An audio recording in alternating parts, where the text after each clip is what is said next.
All right. Welcome back to another episode of the Coach Steve Show. Today we have Coach Tony Holler. He's the head track coach at Plainfield North, right down the across the river from me here.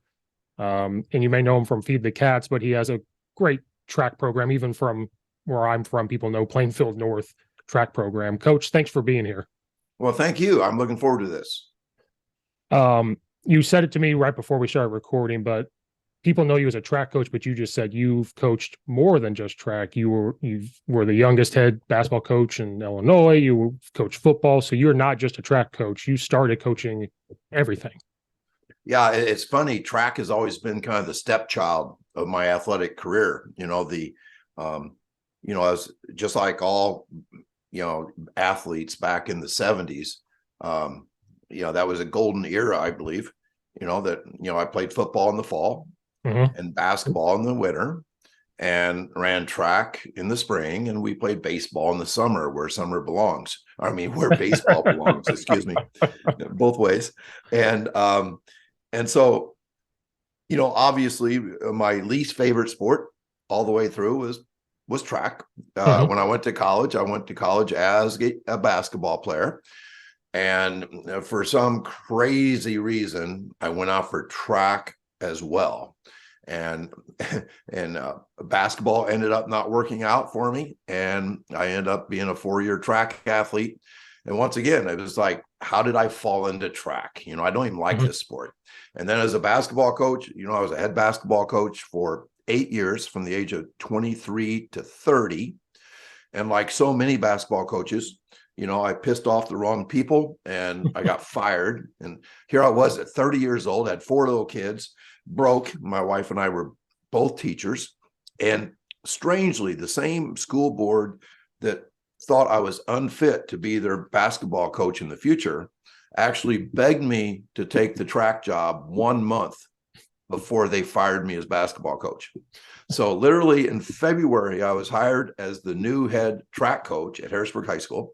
The next month, I get a call at 12:15 a.m. saying that the board, in a surprise move, had voted unanimously to fire me as basketball coach without cause and without process.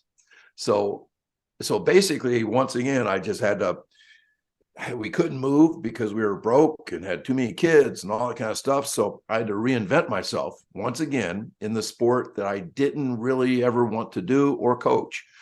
And looking back, now I've coached track for 42 years, and I ran through high school, college, middle school. So it's been like over 50 years of my life that I've been in this sport that I never really meant to be in, but it makes it fun. But I still love my basketball days, and the fact my dad was a career coach and stuff. Basketball will always be, like a strong memory for me. Did you know you wanted to be a coach early on in your life, or was there something else you were going to gear towards? That's an interesting question, because I would say no, even though sports were everything. As the son of a coach, I just, there's nothing like, especially back then when games started at 8:15 at night and the band was always there and the cheerleaders were always there, and you go home afterwards smelling like popcorn, and it was just such an atmosphere back in the 70s compared to the very quiet suburban gyms these days. And so you couldn't go through all that without just being in love with it. And I was always in locker rooms. My dad coached football. I was always in those football locker rooms, and Friday night lights, there was nothing better, so right. I was totally in love with it, but I was smart. And now this is kind of weird. I was like a straight A student, and I just didn't think really smart people should go into coaching. It sounds weird, but I thought, I need to be something that smart people do, like be a doctor or something. So I went to college as a pre-med student, and about a year later, I think it was at the end of my freshman year, I called my dad and said, "Dad," and he says, "Wait a minute, I got something to tell you." And I go, "What?" He goes, "Well, the board just fired me from Oswego as Oswego basketball coach." I'm like, "That's weird, because I'm going to tell you I'm going into coaching." and so what a weird thing that was. but no, I was kidding myself. There was nothing about being a doctor I wanted to be. Mhm. And I was born a teacher and a coach, and that's probably why I'm still in it. I was going to say, I knew when I was 15, I think I was like, this is what I'm going to do right from the get go. Because of my head football coach, his passion for everything, I knew right then and there. I was going to go work with kids, be a coach at 3 different high schools one day. I Yep. don't know. It was just something that it was going to happen. And Now, would you say that if you listed the 10 most important people in your life besides your parents, that a bunch of them were coaches? yes, yep. That's the same with me. It's almost 10 out of 10. Mhm. And I think that, like even my coaches who were teachers were my favorite teachers as well. Right. And that is such a powerful statement. And so in a way, I couldn't get away from it. Yeah. Because everybody has a different path. Like some people didn't know they wanted to coach. They're like 30. Like all of a sudden they're 30 years old. And they go, this is what we're going to do. Now, very many people figure it out when they're 15 to 21 years old. Because of money. They're like, there's no money in that. Why am I going into that? I'm like, you're right. There's no money. You've got to love it at first. Eventually it comes. But at the beginning, you're volunteering. You might be a lower level coach that gets $1,000 stipend. And, it's especially where I'm from, it's not high stipends. Up here it is, but not in central Illinois, southern Illinois. It's not the same. So you have to love what you do. So everybody just has this different path that's interesting to me. And I never thought of that. Like most interesting or most influential people are coaches. And also your favorite. I never thought of that when you said that. Like, were they my favorite teachers? Yeah, they were. You said that. Yeah. Crazy. Yeah. It's just, a coach has to have the ability to, not just to lead, but to sell. Mhm. I love the word charisma, which I think it translates to God's gifts. And good coaches have charisma. Mhm. Sometimes they don't have the right program, but they still win because they can get kids to do what they need to do to win. Right. And so I think that charisma is really hard to duplicate in the normal everyday teacher, but coaches kind of have it. Yeah. Um, so you're coaching, you're figuring out track, then you have this epiphany, I guess, because I've listened to some and don't want you to repeat everything you've already said a million times, but you have this epiphany of maybe we should train different. And so when that epiphany happens, what kind of was the last thing? It was like, this is it. Like I'm going to change how I think. Yeah, I think that forever in track, as a track athlete, even more so than a track coach, I thought that track uh, really was an awful sport. Mhm. I kind of liked the meets, especially if Mhm. it's a nice day, but the practices were awful. We would just run laps. We would be threatened, literally threatened, that we're going to do 10 300s. And if we don't run all of them in under 50 seconds, you're going to have another one to do for everyone you don't make time. Mhm. And I mean, if we could cheat, we would cheat. We just weren't. And looking back, what 95% of an athlete's life is practice. Mhm. And if Yep. practice is awful, what are we doing to kids? Mhm. And then, part of that epiphany was that I say that every school has a great track team. It's just that those kids don't come out for track.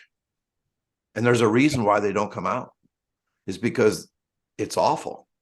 There's just mindless running. Practices don't seem significant.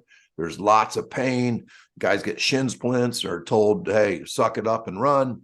And they get worse. And it's just really a miserable situation. And once I realized how miserable it was, after when I was 40, I maybe should have recognized that before, but I said, I'm going to stop trying to make everybody on my team a 400, 800 guy, coach in the middle, moving the fast guys down, slow guys up to the mile and 2 mile, trying to find somebody crazy enough to run the hurdles. And what I'm going to do is I'm going to out athlete people. We are going to make track much more like the practices, much more like working for the NFL Combine, where we're going to get fast, jump high, get strong, get explosive. We're just going to take athletes and do what athletes really want to do.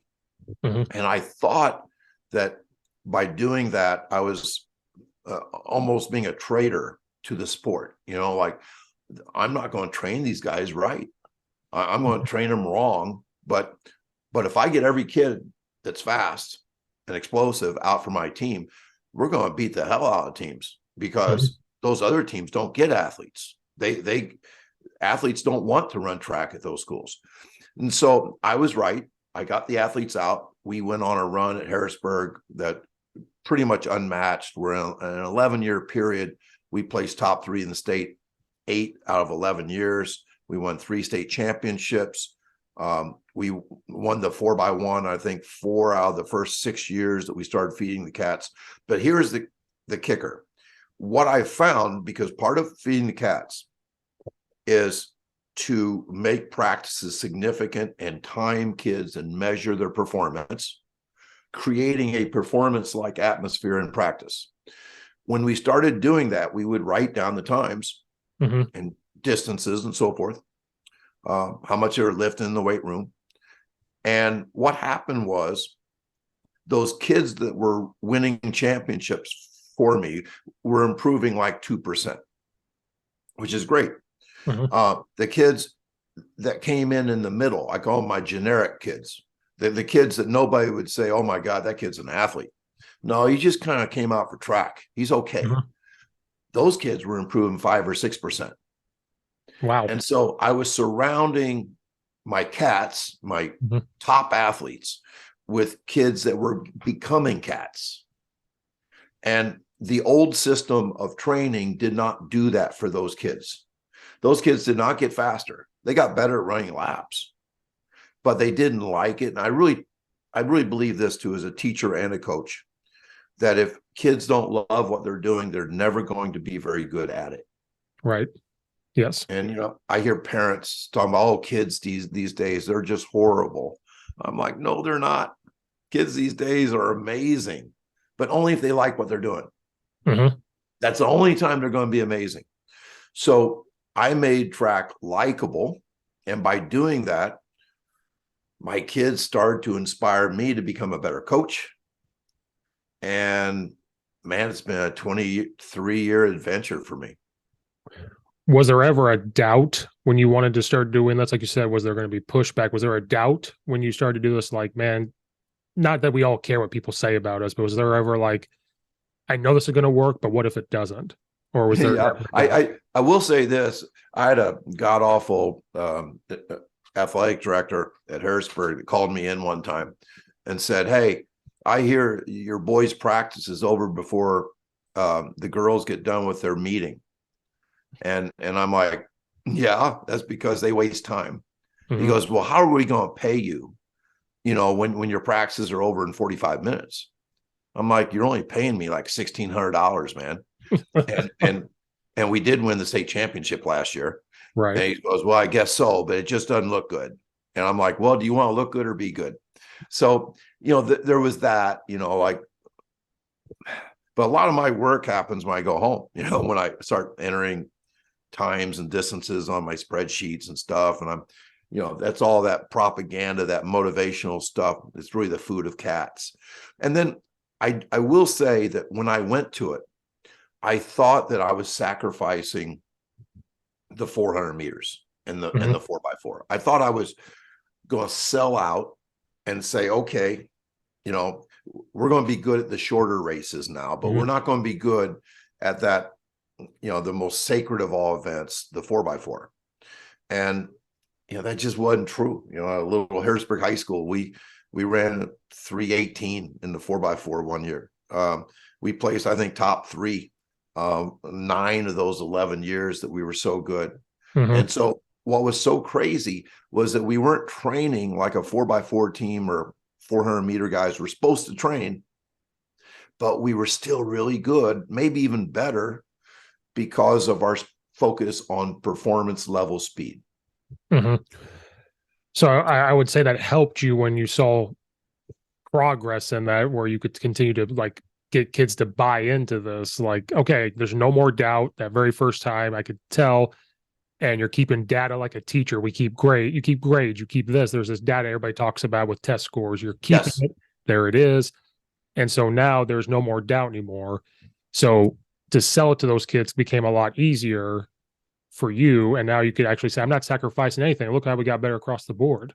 Yes. And And I say oftentimes, this is actually from a book called The Motivation Myth, is that coaches all want to think that their language, their paragraphs, that's what motivates kids. They're the stories they tell. And I think coaches need to tell stories. But true motivation comes from seeing progress. Seeing progress, seeing that you ran 20 miles an hour last year and you're running 22 miles an hour this year. When that happens, that is motivational. And in the old way of coaching, nothing was ever measured in practice. I was never timed in middle school, high school, and in college. I was never timed in a sprint, not one single time. Now, we were trained doing mindless laps, endurance type misery. We, like if we didn't run under 60 seconds in a 400 in practice, you had to stay after and do torture or something like that. But I think showing that progress, and I love the fact that you brought up the way teachers do data and grades, because what we do is really stuff that matters. I would argue that standardized tests that the entire school takes 100% BS. That those tests, even though we have to act like we have to tell the kids, oh, this is really important, they are multiple choice tests that do not measure whether kids have learned chemistry or not. I always said that there's no way a multiple choice test could ever assess if I'm a good chemistry teacher. Never. Because the most important thing I did as a chemistry teacher is develop a love of chemistry. And we did chemistry. We learn by doing. We don't, whereas a test will test for memorized facts. And so we're putting out a test academically that's something we can measure and something we can tell the public, yes, we are holding our kids accountable. Yes, we're holding our teachers accountable by doing these tests, and every kid takes these tests. But what we don't say are that the tests are BS. Whereas how fast you can sprint is legit. How high you can jump is legit. How much weight you can deadlift is legit. We are testing things that matter to athletes. And so I say that, yes, I run a data-driven track program, but it's a good one. Whereas what I was forced to do, especially late in my career as a chemistry teacher, data-driven education is something that we probably should blow up. And that's a whole other podcast topic to save everything. Oh, man. And I think that would build competition, right? Kids can see it and they go, I want to get there. And so it just makes them want to be out more. Yes. And I say this is interesting. People say, well, what's a cat? Well, a cat's an athlete. I used to say a fast twitch athlete, but I think generally speaking, a cat is an athlete. And I say that distance runners and cats are kind of different. That distance runners are really fun to coach because they're so obedient, and like you tell them to run a mile and then they'll say, then what, coach? What do you want me to do next? Whereas cats aren't as much fun to coach. They're kind of lazy. They seem lazy. They seem to kind of like they'd rather lay around than do anything, just like a cheetah would, or a lion. A cat sleep 20 hours a day. But what I've found about cats, the kids in my sprint group, is they are the most competitive people in the world. The difference between a sprinter and a distance runner is I've seen sprinters get third in a race and they're like, screw this, I want to quit. I'm like, no, you're fine, you got third. Yeah, they're just so mad that they didn't win it. Right. Whereas I've seen a distance kid be in last place after 50 meters, and they'll look at their watch 38 times during their 2 mile, and they will not compete for 1 second. It's just them and their watch. Mm-hmm. Mm-hmm. Now, the great distance runners are highly competitive. Yes. Yeah. The great distance runners have some cat in them. But my point being that these lazy sprinter types are ultra competitive, almost to a fault. And so when we show them, one of the things we do is anytime a kid runs a sprint like we did tonight, we did 40-yard flies. We will yell out the time, not just to the kid, but to the group too. Okay. Yep. Because that starts people talking. Mm-hmm. Like if one kid runs a 3.70, they'll be like, oh my God, I wonder if I can do that, and they'll start talking to each other. And, it's just totally different than anything I experienced when I was going through track. Yeah, because I coached track for 5 years, I think, at Charleston High School when I was going to Eastern. And I was the throwers coach, but sometimes Charleston's 800 kids, but sometimes you have 2 paid coaches and that's it. So you have to try to volunteer. Steve, can you come help sprinters? Sure, but I'm not the sprinters coach. I'm just kind of with the coach that's doing it. And you're right, it was a lot of running, like pyramid runs, going on the bleachers and doing this because that's the old school way of thinking. And for me, I just fit right in because I'm the football coach. I'm like, yeah, they need to do bleachers. They need to do this. They need to do this. So I just fit right into that. And if I was a football coach, this may surprise you. If I was a football coach and if the track program did laps and ladders and bleachers, I would not I would not tell my kids to run track because they're not going to get faster. Mm-hmm. They're training as a runner, not a sprinter. Right. And that's one of the greatest things about Feed the Cats programs. And Feed the Cats programs are coast to coast now. Matter of fact, there's Feed the Cats programs in Argentina, Norway, and England, and it's Poland, and it's crazy. And what happens in these Feed the Cats track programs is basically they are running the perfect spring activity for football players. Mm-hmm. Perfect. They are just like we train good college athletes to be good at the combine because the 40-yard dash matters. Same thing. We are training football players to be faster, more athletic kids. And then the other thing that's crazy is there's all of these Feed the Cats football programs now. Sometimes they call themselves sprint-based football programs. Mm-hmm. For example, TCU this year was a sprint-based football program. They trained speed 3 times a week in the season. That used to be unheard of. Right. And more schools are starting to understand that sprinting is truly the tide that lifts all boats.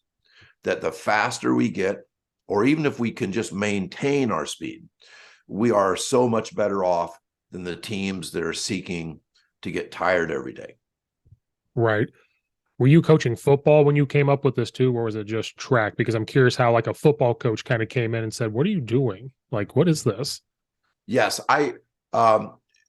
When I first started Feed the Cats in 1999, I was actually in a period of couple of years where I was not coaching football. But since then, most of my time has been spent, probably 15 out of the last 23 years. I have been a football coach. I was the offensive coordinator for 2 years here at North. Most of my time was spent being the head freshman coach. And so it was, the Feed the Cats started off by being just a track idea.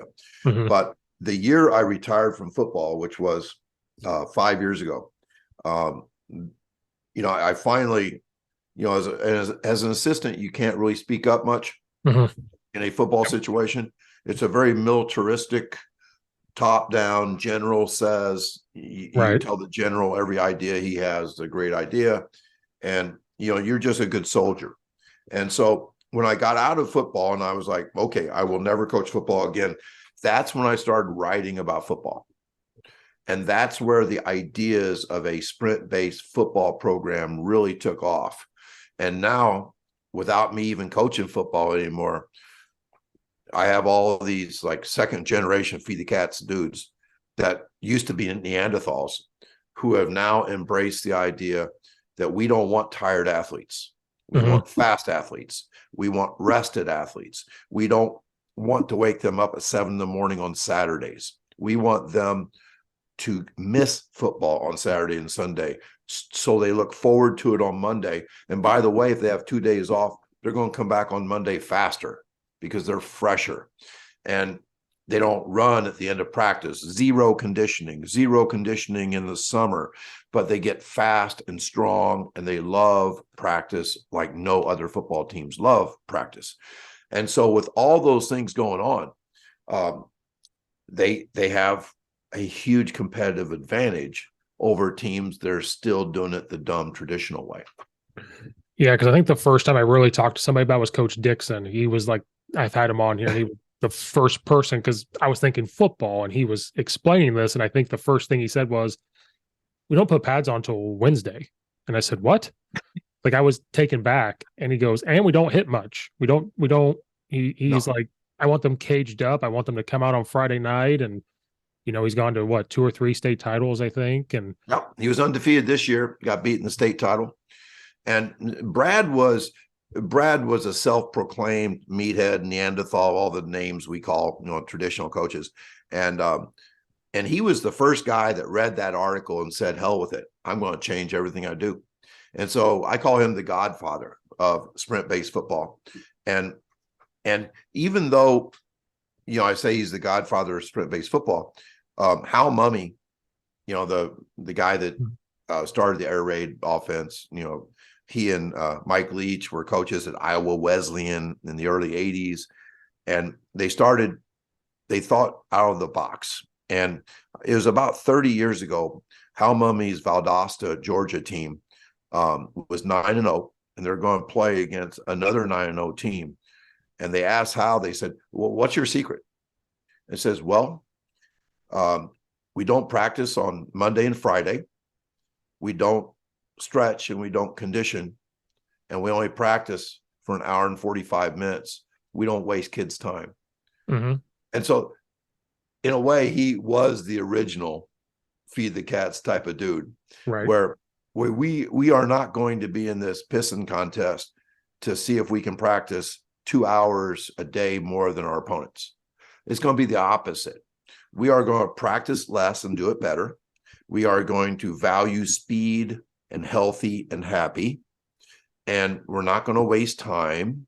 We're not going to fill time. We don't care how we look in practice. We don't care if somebody says, oh, I think they're soft. No, if we win, winning is more important than hard work.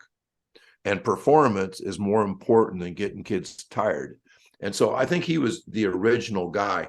And when I read the fantastic book, The Perfect Pass, just amazing book, it was almost like I had met, like a long lost brother or something in Hal Mummy, not in an X and O way, not in, like the air raid sophistication of his offense, but instead just the fact that football does not have to be miserable.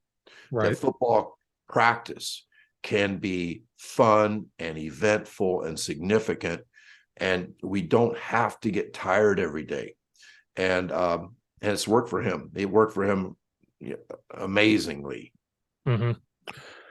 Yeah, because our head coach is now in the process of like, what can we do different? Because you have to get kids out, you have to keep them, and blah blah blah blah.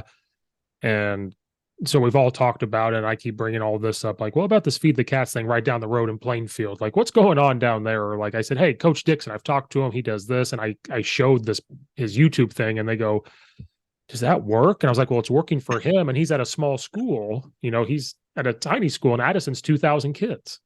And the team that beat them in the state championship this year, Lena Winslow, yep, they fed the cats for 5 years. Mm-hmm. They did away with Rick Aaron, amazing coach. They did away with conditioning. They've been timing 10-meter flies.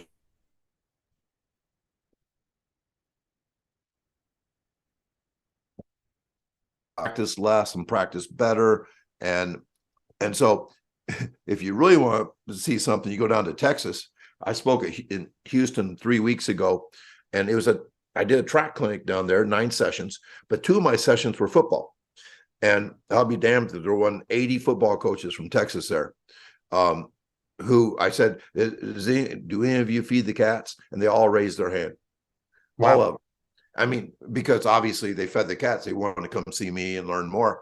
So this is not something that, a couple of little schools in Illinois are doing.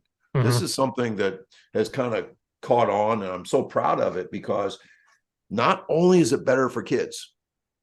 I'm like, my own sons, goodness gracious, when pretty traditional program here at Plainfield North, and they would come home after practice and go up and go to bed. They had no personality because they'd gone through a 3.5, 4 hour practice. It was brutal. And it was like 7 days a week. And so, but it's not just good for kids. I've had 5 different letters from coaches' wives saying that Feed the Cats saved their marriage. Wow. Yep. Because if you think about, if you're practicing too hard, too long, coaches have to be a mean son of a gun, to get their players to have high effort. And if you're mean for 3.5 hours, I don't think you come home and you're a nice guy. Mm-hmm. I think you come home, you're tired, you're half mean, nasty, angry. About the only thing that makes you feel good is to drink, and that's not going to help you any. And but if you're practicing for less than 2 hours and you come home bouncy because your kids are bouncy, mm-hmm.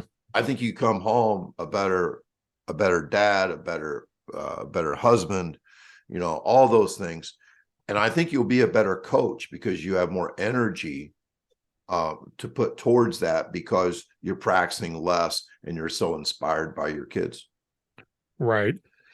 We've been talking about that too. Like, let's not be done at 6. Let's be done at 5:30. We out of school at 3. We start here. Can we get in our cars leaving the building at like 5:30 or so? So we wrote on the board. He said that to us, like, this is when we're leaving. So we wrote on the board in the date. You said on this date we'll be done at this time, and we'll see what happens, and if we're actually out at that time. And it's so weird, Coach. I tell you, I really believe that high school football teams would benefit. This is going to blow people's minds. But when I coach freshman football, and people say, "Oh, it's just freshman football." All right. Let me just say that we would practice on Tuesday, Wednesday, and Thursday only. We'd play on Saturday morning. We won 39 games in a row by an average of over 45 points a game. And every team that we played practiced twice as much as we did. And you would think that hard work should be rewarded, and it was not. Mm-hmm. Instead, it was that rest, that no conditioning. I had an assistant one time, he was old school. He said, "We're going to get slaughtered in the fourth quarter. We need to do some conditioning."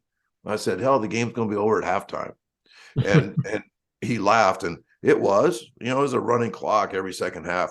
But the point being this, I really believe we don't know what the floor is on how little we could do, and we could still be better.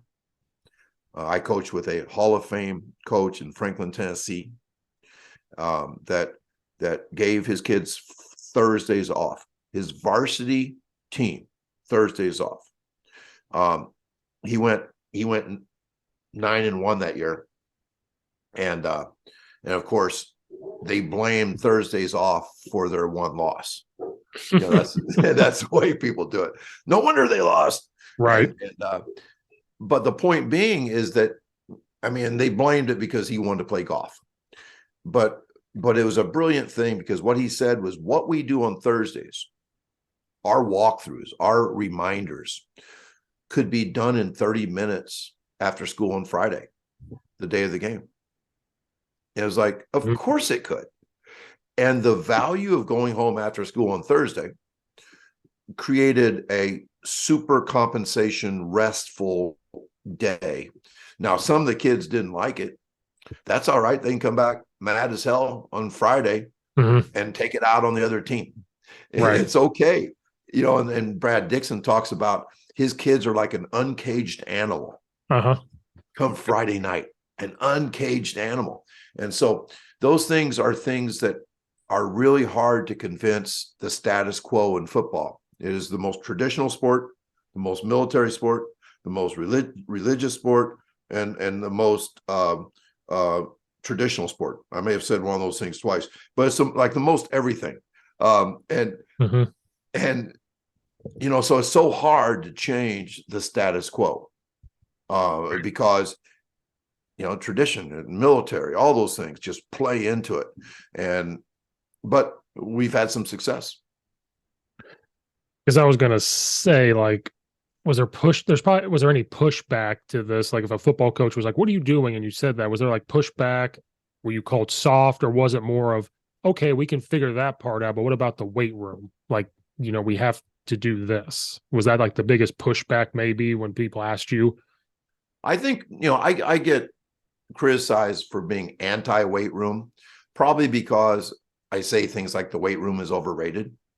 And, you know, it makes, you know, like, I can tell you're not a true football coach drinking that glass of water there, because you probably would have spit out the water just now as I said the weight room is overrated. You know what I'm saying, though? If it wasn't for my friend back home telling me this, preparing me, I might. Okay. But if you were prepared. So when I say the weight room's overrated, that does not mean we don't lift. It just means what I say is you need to stay general in the weight room. Strength is really good. Right. You need to be extreme in your speed training, which means you got to run super fast and time yourself 2 or 3 times a week. And then you're specific in practice. What do you do in practice? Do football. Stop doing busy work, filler. Don't do stuff that keeps the kids moving the whole practice when they only play, even if they're playing both ways, they play 10 minutes on Friday night. Right. Stop. They are standing around for 2 hours and playing for 10 minutes on Friday night. But yet in practice, a football coach will go ballistic if he sees guys standing around, let alone sitting around. So yeah, the pushback, I think the pushback just comes from tradition. You know, it's kind of like I had to go through hell, and I went through hell personally as a football player in high school. And I always thought it was crazy because I was a quarterback. It's like, why am I going through this? Like I'm not preparing to take Iwo Jima from the Japanese or something. I am a throwing quarterback getting put through needless torture that's not going to make me faster or throw better, or it's sure not making me like football more. And I always say I love-hate relationship with football. I love the games and hated practice. And they couldn't convince me to say otherwise. I just hated practice. And I would have been different if I would have been a Feed the Cats program. So the pushback, I think, just comes from tradition. And I have had coaches say this is pushback. Say, I love all your ideas, but I would rather lose than to be called soft. That's right. A hell of a statement. Other coaches have told me, I love all your stuff, but the first game we lose, I'm going to get fired because the dads that watch our practice will think we're soft. And I said, would you rather be soft and lose? And they go, well, there shouldn't even be a hesitation that if something will help you to win, that performance should be more important than how you look in practice. Mm-hmm. And so I think that's the pushback. Because like I said, a lot of coaches, I think they're down for the sprinting part. They're just like, well, what about the weight room, 1 rep maxes and like doing this? And my friend is slowly telling me, like, we don't care about that. We don't care about 1 rep maxes. It has to translate to what they're doing in their sport. But then we have these conversations about, you have to know when the kid's body's not reacting right. So if it's a squat day and the body's not reacting right, you need to go up to them and say, you need maybe the leg press or go do something else to where your body's going to react to it. And so I had asked them the question, do you think that's too much work on one coach if you're at a small school where the head coach is the strength guy, the offense coordinator, and the head coach at the same time, where it's just easier to say you're all doing this no matter what? Is that like the easier route to take? Yeah, I think one of the things that Feed the Cats football coaches would tell you is that don't be afraid of the words prioritize speed. I always say the speed is the tide that lifts all boats. Um, by prioritizing speed, you could literally do 2 speed workouts a week. And if you had 3 coaches with a stopwatch, and 3 managers or somebody writing down the times, you have 3 lines, you could literally get the speed workout done in 20 minutes. 20 minutes. I call it my atomic speed workout. It's on YouTube. 20 minutes is all it would take, twice a week. So when people hear prioritize, they think that's all you do. But prioritize, like I prioritize my family when I was coaching 3 sports and teaching 5 classes. But I was at work for 10 hours a day and with my family for 3. Right. So prioritize doesn't mean that all your time is spent doing that. So you could do that. And then what I would suggest is that you lift a couple times a week, but remember, you stay general and you never let lifting, this is one of my big things, and coaches don't like this, you never let lifting interfere with 2 things: the sport or speed. And they look at each other like, because they've been taught no pain, no gain. But if that's the deal, then if you lift to no, until you're sore as hell, you have compromised speed the next day and maybe the next 2. That doesn't sound right. If you have a big squat day on game day, I don't think many coaches would do that. Right. Well, why would you have a big squat day on an important practice day? So I think you can have an adaptation by going in the weight room and doing the fundamental things, a couple sets of 5, push, pull, hinge, squat, blah, blah, blah. Not seeking soreness, but seeking an adaptation, seeking an increase in strength, getting that hormonal response. So I think you can do that. And I think Brad Dixon does a great job with it. Garrett Mueller up at Hopkins, not Hopkins, I'm sorry, Stewartsville, up in Minnesota. Rick Aaron does that at Lena Winslow, and there's a lot of other teams as well. But I think you can do that. And then when you practice, you're also having the same mindset that we never want to burn the steak in practice. We never want to let today's practice ruin tomorrow's practice. And then I talk about in practice having a wave-like practice plan during the week, that you want some really high performance practices. That does not mean real hard. And the volume is about half of what a game volume is. That blows people's minds too. Feed the Cats program, you let the game be the hardest thing you do. Coaches just cannot wrap their brain around that idea. Oh, I thought we were supposed to make practice really hard to make games easy. No, we're going to flip that. We are going to make practice high performance, but about 50% of a game volume. Now, the non-performance practices we call fundamental practices. Some people call them non-sprint days. We still do football-related stuff, but we're trying to set up the next day. By having a high day, we're going to need a low day to prepare for the high day. The traditional model is that every day is a freaking hard day. They're not really high days. They're just freaking hard. And hard and high are not the same thing.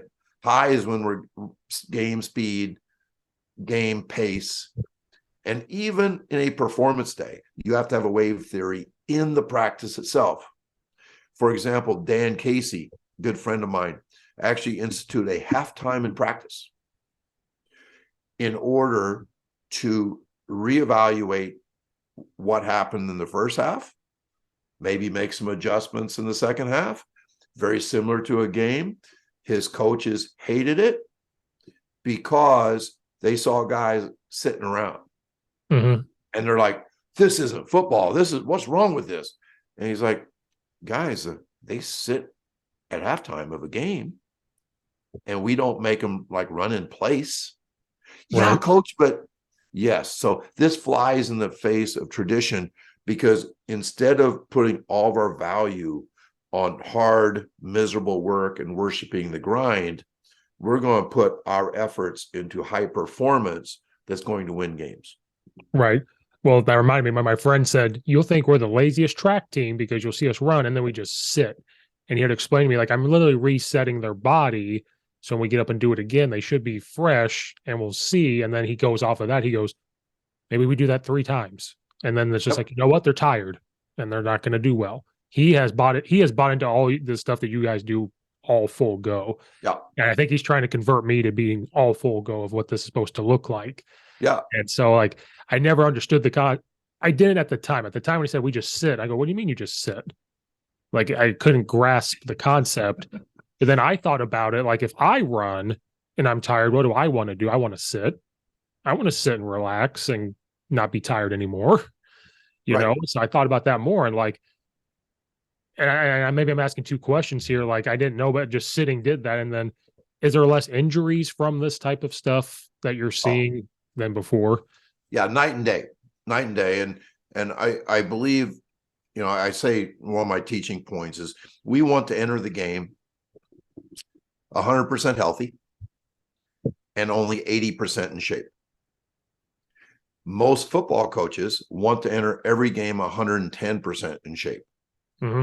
But I've been to high school football games where we have had over a dozen players on our varsity team not in uniform who did not make it through the practice week. And to me, that's unacceptable. I would rather have them playing.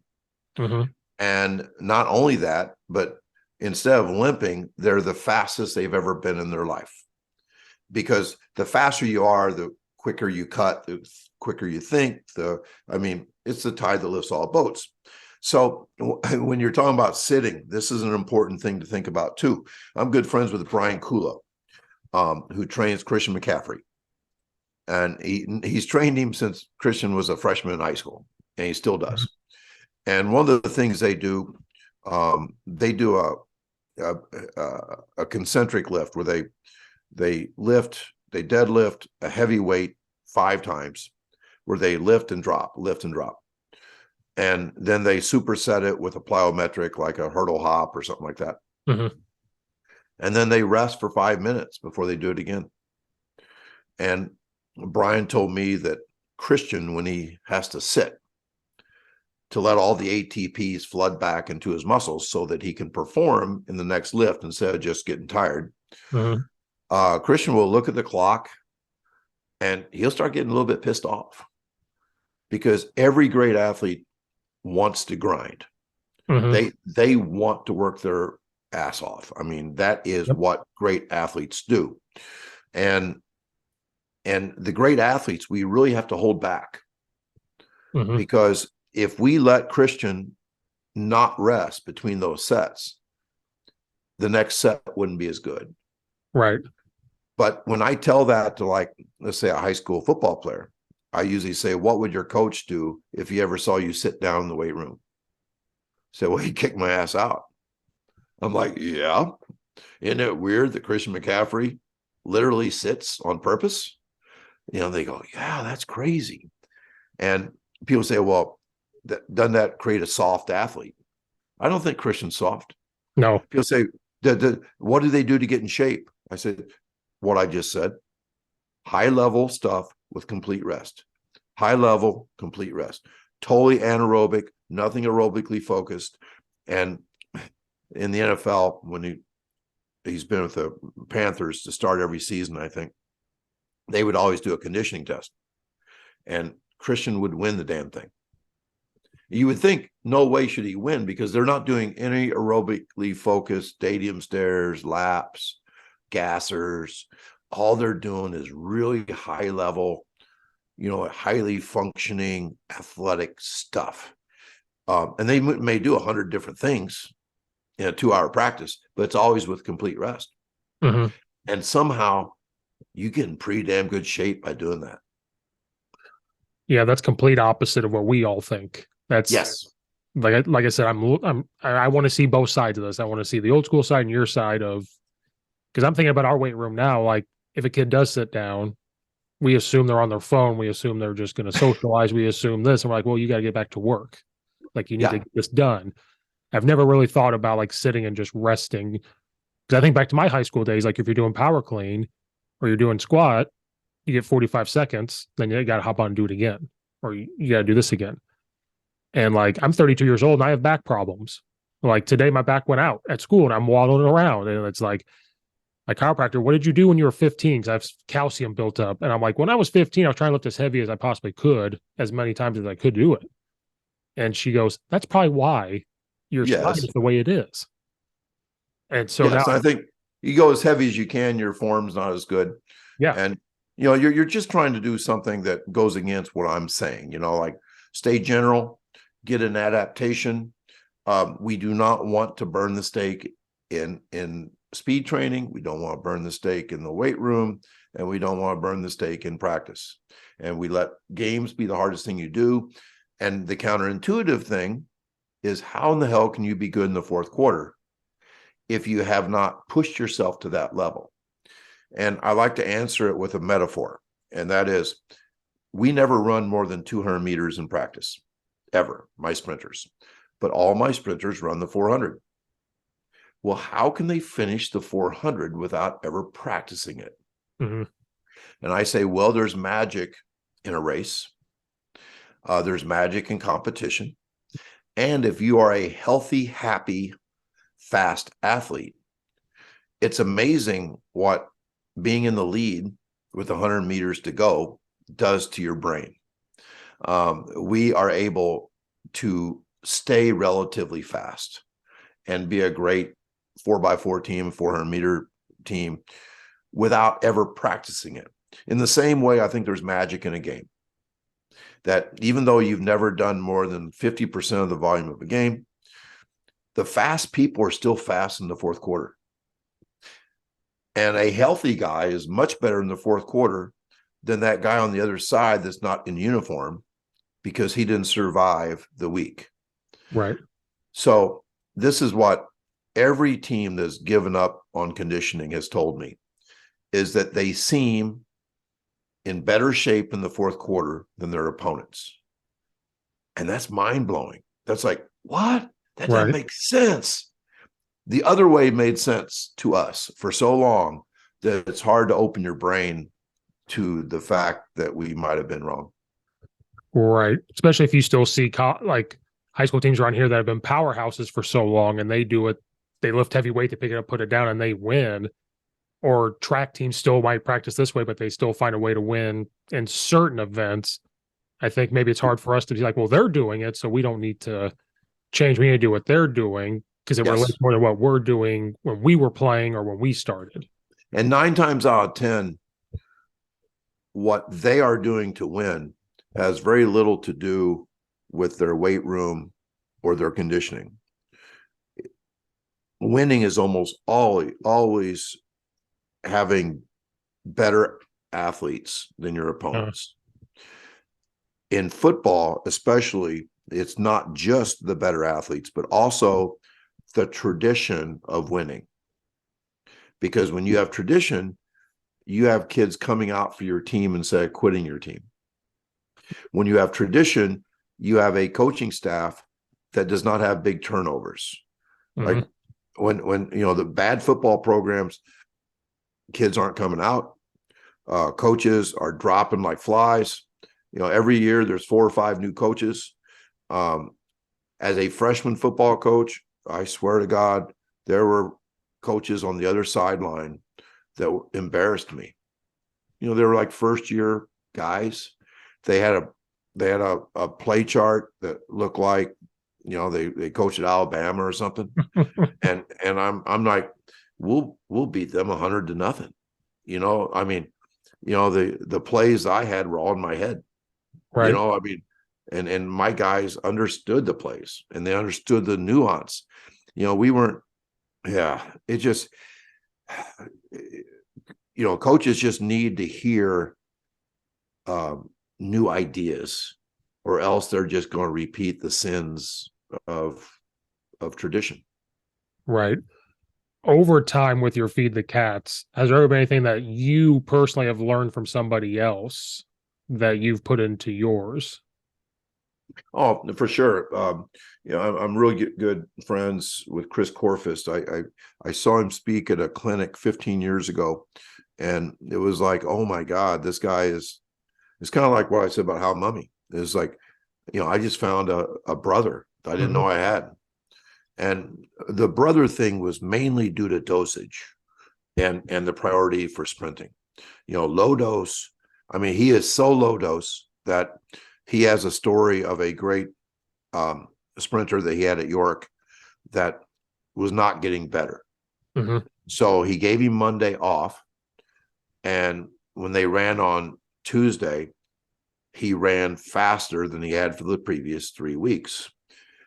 So then next week, they gave him Tuesday off, Monday and Tuesday. On Wednesday, he set a new speed record. You know where this is going. Eventually, they stopped practicing him, and he got faster and faster. So when we say low dose, he's not afraid to go all in. There are NFL players that don't do anything all week, and they play really well in games, and they don't look tired in the second half. Right. They're good athletes. So yeah, Chris Corfist, has helped me a lot, and of course he is the basically the inventor of RPR, reflexive performance reset, and that's a game changer as well. Brian Kula has been a really good friend. Les Spellman, Lateef Thomas passed away a couple months ago, but I learned a ton from him. So there are these guys that let's just say this. I have learned 10 times more in my last 10 years of coaching at a very old age than I did in my first 32. Well, because my first 32, I was bound by tradition. Right. Like everybody else. Right. But then I started, and it's a different world now too, because there's Twitter, good coaches are on Twitter. They're sharing things. We have wonderful clinics where we don't have to go listen to complexifying college coaches. We can go listen to great high school coaches that think out of the box, and they're rebel talents, and they share things that you're just open your brain. And so, yeah, it has inspired me. Like I tell people right now at 63, I'm younger than I was at 23. I look a lot older, but in terms of my energy levels and my love of coaching, I am younger now at 63 than I was at 23. And I think that speaks for the whole Feed the Cats open mindset. I mean, we have a way to cook that we're not going to change, but our recipe changes every day. Like we're not going to go back to running 10 400s in practice. Right. Because we don't cook that way. Right. But the last two sprint practices we had, we ran 40-yard flies, something we haven't done in 4 years. And so we just extended the amount of sprinting we did, and we loved it. So from year to year, our recipe changes. Right. Because I think coaches always look to change and not do the same thing over and over. Sometimes doing the same thing over and over is good, I think. You're mastering it, and what's the old term, muscle memory, I guess they're kind of going with that. But we always look, like I do it all the time. Like, I'm going to learn a new way to block this guy, just talking from that, or basketball. I'm going to learn a new way to do this. Instead of maybe the old way works, you just need more time with it. Yeah. And I think, so many coaches, they make signs that say, trust the process. And I make fun of that. I say, if you have to tell people to trust the process, that means you're probably doing something that they've been doing for 50 years in a row, and they've had reasonable success. And so that's why we do it. Trust the process. And what I'm saying is, let's change the process. And it seems really simple, but just making it, kids are so good at what they like to do, that making practice more likable and doing so much less.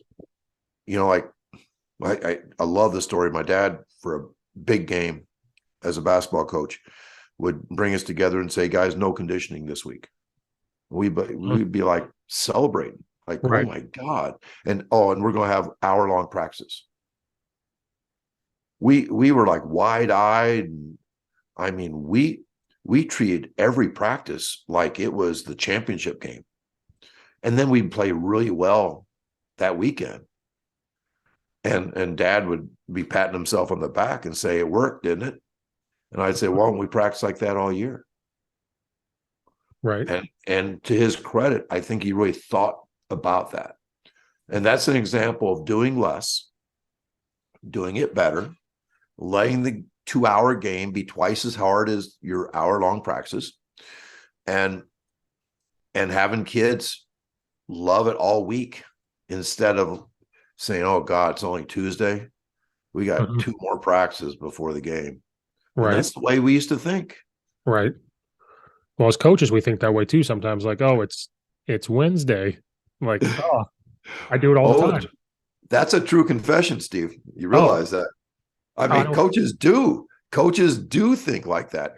And if you get coaches with a couple of beers and get them, like really honest, football coaches will tell you that come November, the season's been really long. Mm-hmm. And after that last loss, they wish they would have won. Mm-hmm. But they're also thankful that the season's over. Yep.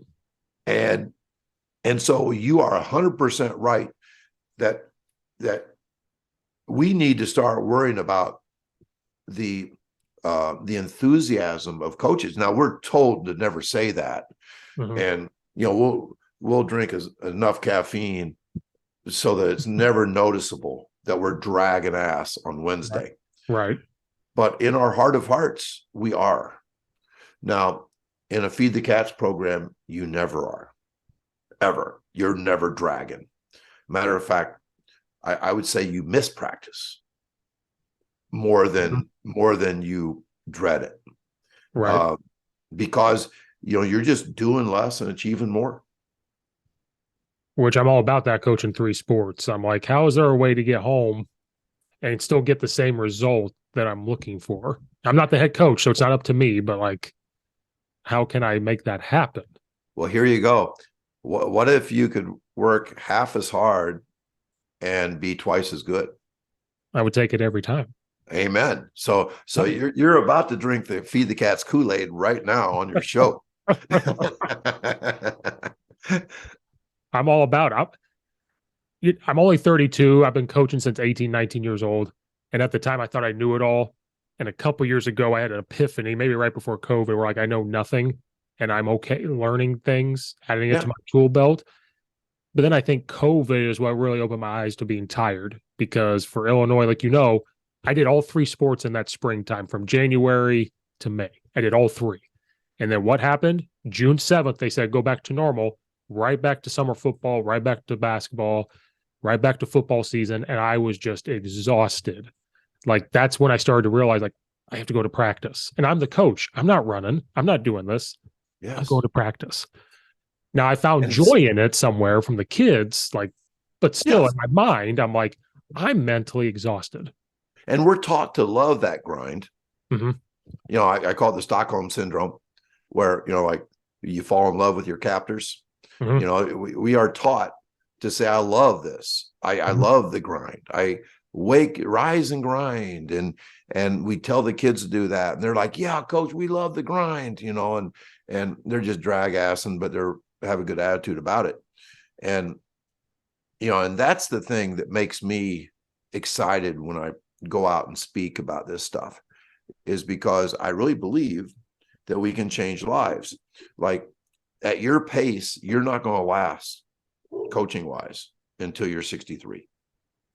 And there are so many coaches now that coach for 5 years, and man, if they have a kid or two at home, they just quit. Mm-hmm. And it's too much. But I think we can do literally half as much and get twice the results if we're smart about it. And here's the thing too. I teach football coaches to not only not have practice on Saturday morning, but to not have 6-hour coaches meetings on the weekend. Mm-hmm. And the way Brad Dixon does this is he says there's technology out there. Mm-hmm. Yep. He says coaches tell me that in Feed the Cats programs that they have some coaches that like to wake up first thing on Saturday morning and work on film. They have other coaches that want to wake up on Saturday morning and be a dad. Mm-hmm. And they'll do their work at night or during the afternoon when their little kids are taking a nap. Right. So let the coaches work at their own pace, and then let them not just sit around and waste time, but let them communicate the key things that need to be communicated, whether it's by text, Google Meet, Zoom, whatever. Let's streamline the process, because as Steve Spurrier said, he said, tired coaches make bad decisions. Mm-hmm. And I've been, I can say this now because I'm out of football, but there's a hell of a lot of drinking that goes on during football season from coaches. And it's because they are so damn tired, they're miserable. And their brains are overly just going crazy at night. And if they don't have a little bourbon or something, they don't get to bed very early. Mm-hmm. And they always feel like whenever they go to bed, they shouldn't be. They should be up doing more. Mm-hmm. And so I call it the disease of more. And we need to be very conscious of the fact that as coaches, we're all kind of psychotic about wanting to always do more. And, the more you hear about people doing less, but doing it better, it might be able to help coaches everywhere. Yeah. I've been a part of both where we did nothing on Saturdays. I've been part of programs where you are going to do something on Saturdays because they're afraid of what will happen to the kids if they don't show up. And so it was more for them, like bring them donuts, bring them whatever. Yep. And so it wasn't necessarily coaches meetings. Like I'll say like at East Aurora, they were like, this is their meal. They're not going to have another meal. So I think that part was okay. But you're right. We weren't there at 8 a.m. and leaving at 3 p.m. like meeting. It was more of like, figure out your stuff. Monday, you'll come in and tell me what you've got. Right. And we'll figure it out. Right. Yeah. There was also a real strange thing that a lot of traditional football programs thought that if they had a 7 a.m. practice on a Saturday morning, now the practice would not be in pads, mm-hmm. but if they brought them in and ran them, that maybe the kids would go to bed earlier on Friday night and not go out drinking. Mm-hmm. And I just don't see any value in that at all. And plus, there was this idea that somehow running them would take care of the bumps and bruises they got the night before, which it doesn't, mm-hmm. And I mean, the greatest thing that a high school kid could ever do would be to wake up at about 10 o'clock and turn on Sports Center, mm-hmm. and enjoy college football and realize that he doesn't have to go practice again until Monday afternoon. And I know in Brad Dixon's program, even Monday afternoon is very light. Right. Because even though my high school football coach was the reason why I got into coaching, I remember Saturdays coming in and jogging a mile. Yep. And thinking, oh my God, because I was a lineman, so I'm tired, I'm bruised, I'm beaten up. Oh my. If he listens to this, he'll disown me. But like I thought about that, like I hated that. Like we'd come and watch film and then go jog a mile or go do up downs for every point we gave up. And being a lineman, you're dead because you're hitting every single play.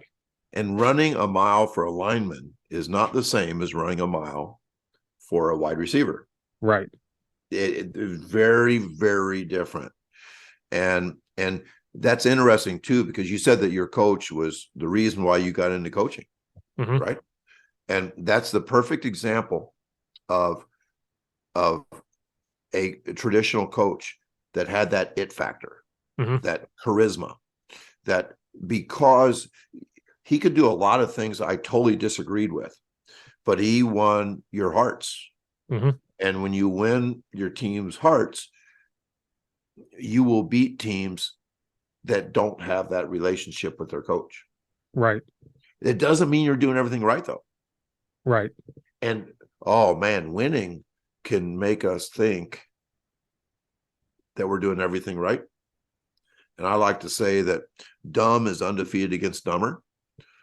That yeah, you may be doing a lot of dumb things, but if the other team is doing the same or even worse, you might probably going to still beat them, like pretty much every time. I've seen, it seems like 70% of all football games I watch, it seems like neither team deserved to win. It was like two bad teams, but somebody wins.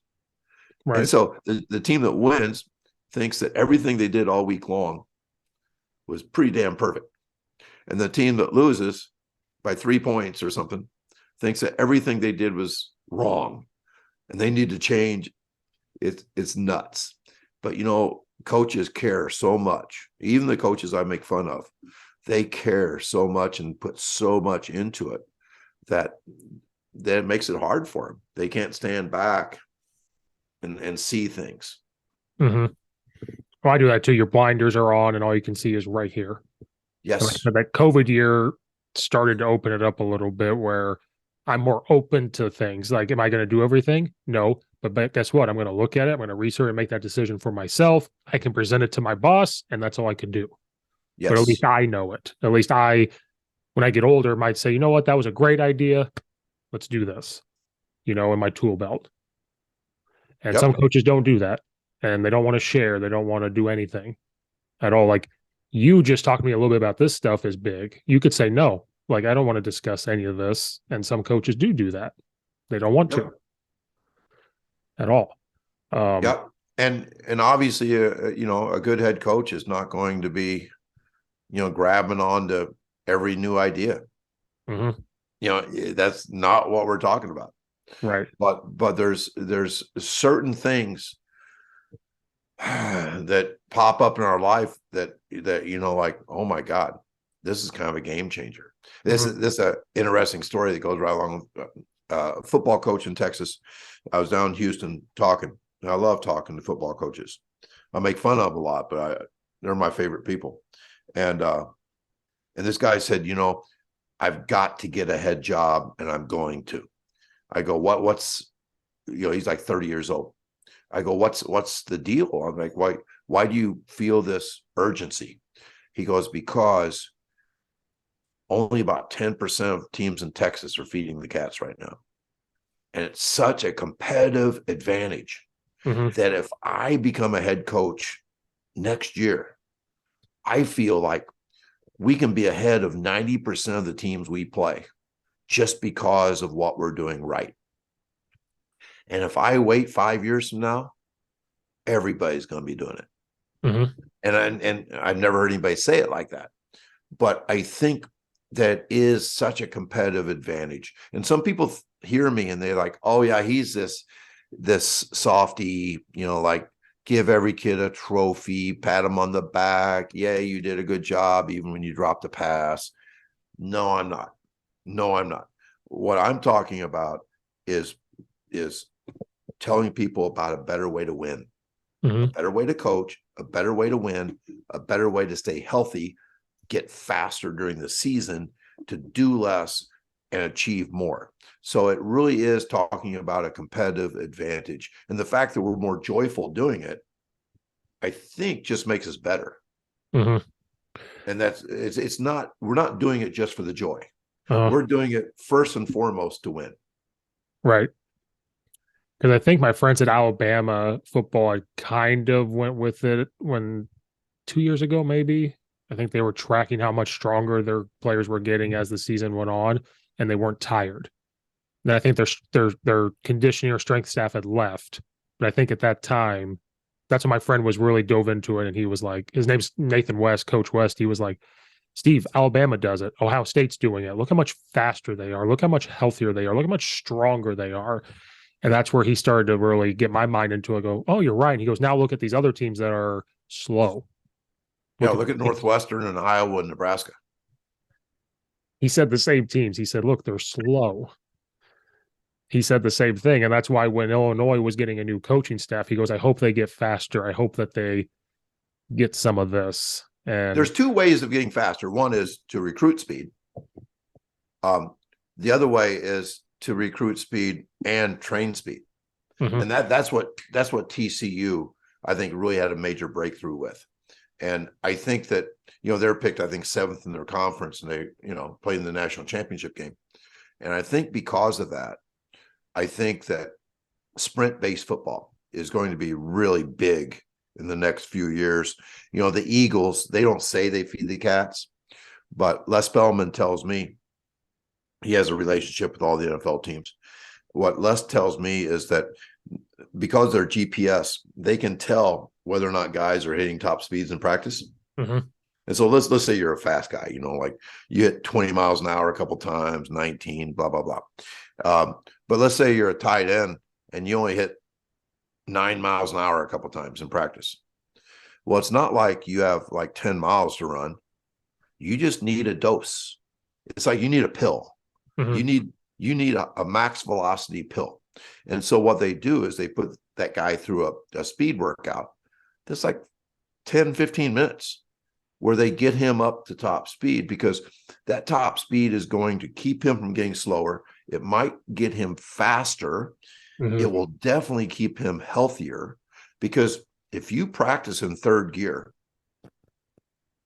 all week long, fifth gear may hurt you. Uh-huh. Fifth gear is not going to work well in the game. Right. And I would even argue that if you practice 100 hours in third gear, you might not have prepared yourself for a short game in fifth gear. Mm-hmm. So we need to look at conditioning a different way. That if we are not hitting game speeds in practice, I don't care how many gassers you run, you're not in good condition to play the game. It's just a different way to think about it. Well, and I still do this too. Sometimes the running is used as punishment. That was used when we all played. That's where my mind goes. If the kids are goofing around, like I did it today, like if we don't do this, we're going to run 5 down and backs, and you got to do it in 27 seconds or whatever it is. Yep. And I tell them all the time, no running is written in practice. Like it's in drills. Like we're going to do this. Like our warm up is this. Then we're doing this. But I still go back to that old mindset of. And then I thought about it too, like, Steve, why do you hate running so much? Well, because it was punishment. It was always punishment. So as the older I got, the more like, I don't have to run anymore. Nobody's going to tell me what to do. And it's punishment. So I hate it. Like you said, you hated track. I hated running because it was punishment. Right. I've witnessed, fresh off basketball teams, somebody forgets their practice jersey and they run for 10 minutes to start the practice. And, they say, well, we're creating discipline. What you just did was ruin your practice. Mm-hmm. Oh, maybe that kid's not going to forget his jersey anymore, or his practice jersey. But, and that's not just like lower level, weird high school stuff. The defensive line coach for Nebraska last year came out and said publicly that his goal was to totally fatigue his defensive line at the start of practice, so that they would be forced to rely on their fundamentals that they were taught in the second half. And to him, that sounded good.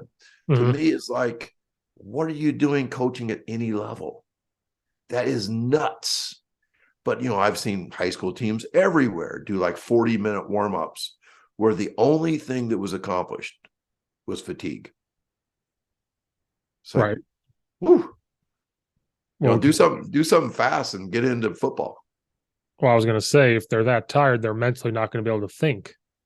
In any sport, no matter what you're doing, you're not going to be able to think and react. Every skill is going to be eroded. Right. Every single skill. Right. here's a good metaphor. In hurdling, I say that tired hurdling is flat out stupid. Well, a good hurdler has to be really aggressive, and he has to go over the hurdle after 8 steps. Well, what happens if you're fatigued? You can't get to that hurdle in 8 steps. You're not fast enough to take off 7 feet away from the hurdle. That's what high school boys do. 7 feet away from the hurdle. That's where their takeoff part. How in the world do you go over a 39-inch hurdle from 7 feet away? Unless you're fast. Right. So if you are tired and then you go to practice that skill, you are practicing bad stuff. Right. My dad was ahead of the game on this. I said he made fun of coaches that did free throws in conjunction with conditioning at the end of the practice. He said, that's horrible. I said, well, aren't free throws when you're tired the most important free throws in a game? He goes, yeah, but the problem with shooting free throws when you're tired in practice is that you learn sloppy skills. Your muscle memory will never be developed. So you need to shoot free throws when you're fresh. You need to start practice shooting free throws. And you develop that really good muscle memory that will serve you well even when you're tired. But if you only practice free throws when tired, you'll never develop great skills.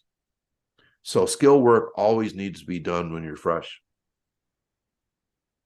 Well, now I got to get rid of that in my practice. That's so funny. Well, because the thing I took from Nequa was I did form shooting all the time. And we always did it at some point at the beginning of practice somewhere. It may not be the first thing. That's good. It was somewhere. And one compliment, even like Naperville Central, we'd be leaving. I'm a sophomore coach. The sophomore B coach, they grab us and say, how much shooting do you guys do? And we say a lot at the beginning. Good. Because Coach Sutton over there teaches, they're great shooters there.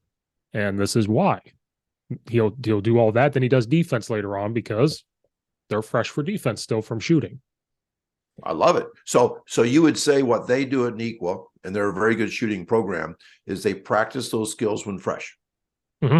At some point in the beginning, it's shooting, layups, something that has to do with that is at the beginning. If you do that, you can do some shooting when tired. Mm-hmm. But if that is most or the majority of your skill work when you're tired, that's not good. And if it's really, really an aggressive thing, which free throws are not, hurdling, for example, is so aggressive that you just can't do tired hurdling ever. Right. You say, well, aren't they going to be tired at the end of the race? Yeah, but that's a race. There's magic. There's magic in a race. There's magic in the fourth quarter of a football game, fourth quarter of a basketball game. Your brain is not processing that you're a little bit tired. Right. You're on autopilot. You're just going after it. And so yeah, it's a different way to look at things. Well, Coach, I've had you on for a long time for this night. I could keep going on for another hour or two probably, but I know about you. I'm tired and I don't want to take more of your time. I'm retired. You're retired. I'm retired. You're retired. Which is better than being tired. It's better than where I'm at. You're in a better place than where I'm at. You're fresh. You're ready to go. I am a total cat at my age. I wake up and I read in the morning, and it's better than, teaching chemistry at 7:05. 7:05, that's early. We're 7:45. I thought that was early. Oh, we have started at Plainfield North for, I think, over 10 years at 7:05 because they do buses, high school buses first, middle school buses. So they start like 8:05. Right. And then like the little kids start at 9:05. And what's so weird about that is the little kids are the ones that wake up early on their own, whereas high school kids are vampires and they can't go to sleep before 1. And those poor kids are out waiting for the bus in the dark at 5:30. And it's crazy. I never thought of it that way either. And getting out early too. Never thought of that, getting out at, because I think I coached football at Lombard East and they got out at like 2:30 maybe. I was like, that's early. We get out at 2:10. Now, getting out early is really good for a coach. and Yes. it's good for kids. The extracurricular stuff, when you start early, get out early, is really nice, because all my kids get home for dinner, Hmm. and they have the evening and stuff. But then it's still just, I really believe in championship sleep, which is 9 hours a night. And I think it's the hardest thing an athlete will ever have to do. Hmm. Yep. I So deal with it hard. all the time. All the time. How much sleep? Like over Christmas break. Well, how much sleep did you get? Well, I went to bed at like 3. Yeah. Well, when it's practice at 10 a.m. or something. It's like, well, you Right. realize it's 10 a.m. now. And I like, you went to bed at 3 or 4? Yeah. Time did you wake up? 9:45. Like, Yeah. Whenever a kid runs slow and he's like mad at himself, I said, "You didn't get enough sleep last night." And he looks at me and goes, "Did my mom call you?" But we just know, right? right. We just know, especially if a kid's not performing well, I guarantee he's not sleeping well. Right. Because they're playing Call of Duty or Fortnite. They're like, oh, we're doing this. And Yep. well, it's Christmas break. Well, we're athletes though. So we have to do this. We can't just be a kid that's staying up late. But yeah, that's funny because we start 7:45 and get done at 3. And I think that's late now. Because then Yep. practice is at 3:30, you're getting home at 6, 6:30, whatever it is. And Well, if you cut your practice down to an hour, that solves all that. I'm going tomorrow saying, hey, guess what I learned last night that we need to do? Remember you said we were done at 5:30? What about 5? Can we make this done earlier? And we can't talk all night, but as soon as you say you're going to practice an hour less, you have to go through your practice and say, what do we throw out? Mhm. Which means you have to decide which things are worthy and which things aren't. And just by doing that means you get a focus on the most important things, Right. which is, that's pretty good. Right. And anything we do, if we cut down the time that we do it, just like I'm writing a book and it's over 400 pages, when I cut that thing down to 300, it'll be a better book. Right. Because I'm not cutting out the good parts. Right. I'm cutting out the bad parts. Right. And then you get better. Well, for a book, that's the good part. Sports, you get better at the little things, which just makes you a better team. Yep, totally. Well, Coach, I appreciate you coming on during the nighttime for my practice. I know you're retired. Could have done it any other time, but I'm still coaching till 5:00. Yep. 5:30. I appreciate you coming on. I'll put Coach's information in the bio. Everybody should already know you're well known for Feed the Cat, so they already know probably how to find you. But Coach, thanks for coming on. Guys, thanks for watching or listening, and we will see you guys next time.